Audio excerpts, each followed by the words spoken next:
ఏలూరు జిల్లా నూజివీడులో నకిలీ మద్యం అమ్మకాలపై మంత్రి కొలుసు పార్థసారథి ఘాటుగా స్పందించారు. నకిలీ మద్యం అమ్మకాల విషయంలో అధికారులను అప్రమత్తం చేసినట్లు మంత్రి తెలిపారు.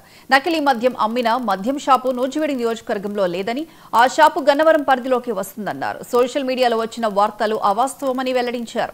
కొందరు నూజివీడు ప్రతిష్టను దెబ్బతీసే విధంగా పోస్టులు చేస్తున్నారన్న ఆయన మరోసారి అలా చేస్తే చర్యలు తీసుకుంటామని హెచ్చరించారు.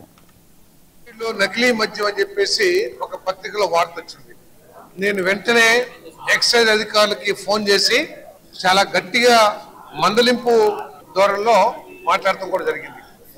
నేను అడిగాను, మీరు ఆ విలేకరు దగ్గరికి వెళ్ళి ఎవరైతే రాశారో ఆ విలేకరు దగ్గరికి వెళ్ళి ఆధారాలు ఎందుకు సేకరించలేదు?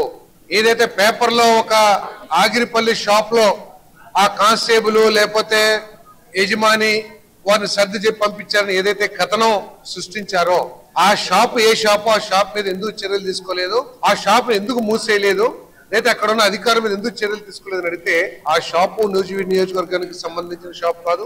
మరి అదే విధంగా మరి నూజివీడు ఆగిరిపల్లి బార్డర్ అని చెప్పారు. ఎక్కడా కూడా నూజివీడు గన్నవరం నియోజకవర్గాల బార్డర్ అని చెప్పారు. ఎక్కడా కూడా ఇప్పుడు దాకా ఆధారం దొరకదని చెప్పారు.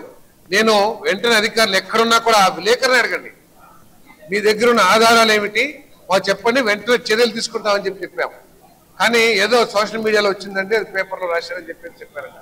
దయచేసి మీకు మీ వ్యక్తిగత భావనలు లేతే కొంతమంది ప్రజాప్రతినిధుల మీద మీకు వ్యక్తిగతమైన ఇష్టాలు అయిష్టాలు ఉండొచ్చు, కానీ మన నూజివీడు ప్రతిష్టను దెబ్బతీయడానికి ప్రయత్నం చేయొద్దని చెప్పేసి నేను మనసారా కోరుకుంటూ ఉన్నాను.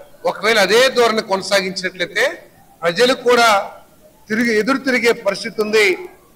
అటువంటి పరిస్థితి రానియొద్దని చెప్పేసి కూడా నేను మనవి చేస్తాను.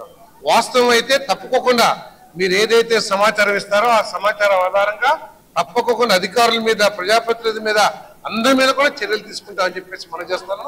ఇటువంటి వార్తలు రాసే ముందు 1-2 సార్లు డిపార్ట్మెంట్ ద్వారా మరి గవర్నమెంట్ ద్వారా కూడా ఎన్ష్యూర్ చేస్తూ